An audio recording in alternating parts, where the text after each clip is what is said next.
Hello everyone, this is Heather Thalheimer and welcome to 4-Minute Friday. Today's episode is Listening for the Answers You Have Been Waiting For. The older we get, the more we rely on what we already know. In contrast, children's minds are like sponges, everything is new. Their minds have a flexibility and ability to listen to themselves. As we grow, we tend to defer to what others think. Of course, there is wisdom in learning, and as someone who loves books, I honor the power of knowledge. At the same time, we must not lose touch with the essential wisdom that lies within our own hearts. I had an interesting experience as a young child of 7 years of age. My family lived on the island of Mauritius. It was a very diverse nation of indigenous people with a large immigrant population from India and China. I was introduced to visible poverty and a myriad of cultures and religions. I attended a French Catholic school, a relic of the country's colonial days. The daily religion classes interested me. It was the only class in English, so it was much easier for me to understand. Sister John led the class. My 7-year-old brain couldn't understand why she had a man's name. She towered over the class and painted a vivid picture of the fires of hell that would consume us if we didn't believe in Jesus. I don't know what got into me, but I raised my hand to ask a question.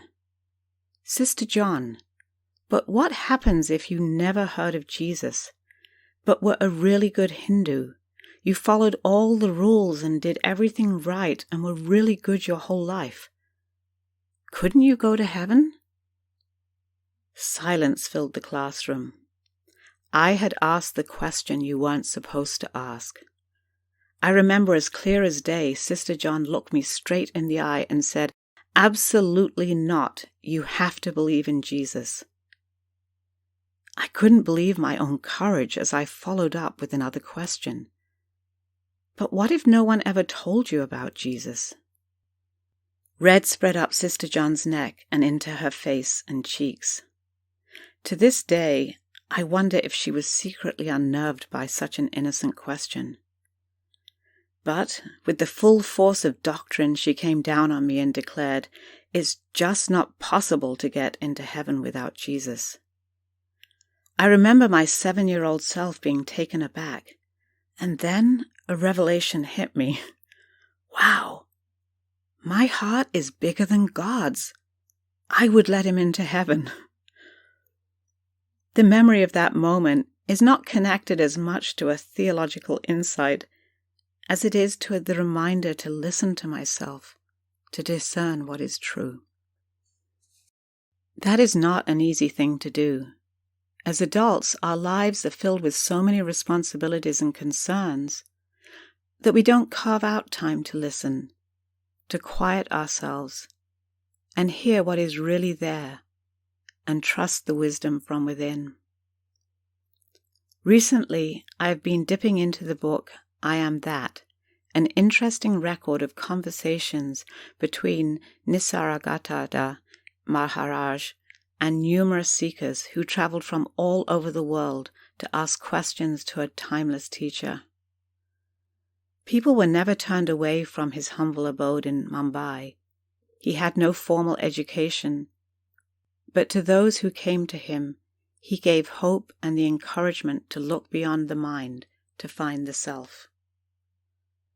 One questioner asked, "What do you see?" And Maharaj responded, "I see what you too could see, but for the wrong focus of your attention. You give no attention to yourself.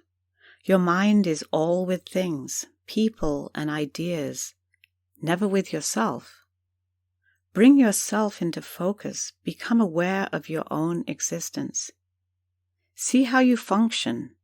Watch the motives and the results of your actions.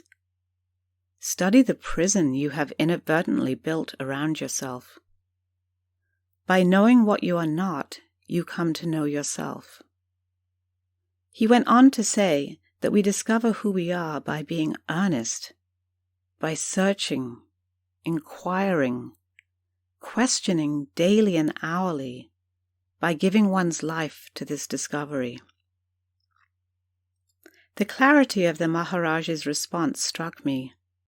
Our minds are cluttered with the infrastructure of so many ideas and cultural constraints that we fail to see what is obvious when we look inside and listen to what our true or original self is speaking to us. When we quiet our mind and attend to ourselves, we slowly come to know what is true. This week, spend time in reflection and search, inquire, question, and give yourself to the discovery of who you are and the universe within you that contains the answers you are searching for. Reflect on the questions you have always had, and with the confidence of an unencumbered, childlike self, listen to your truth. Thank you for listening, and have a wholehearted week.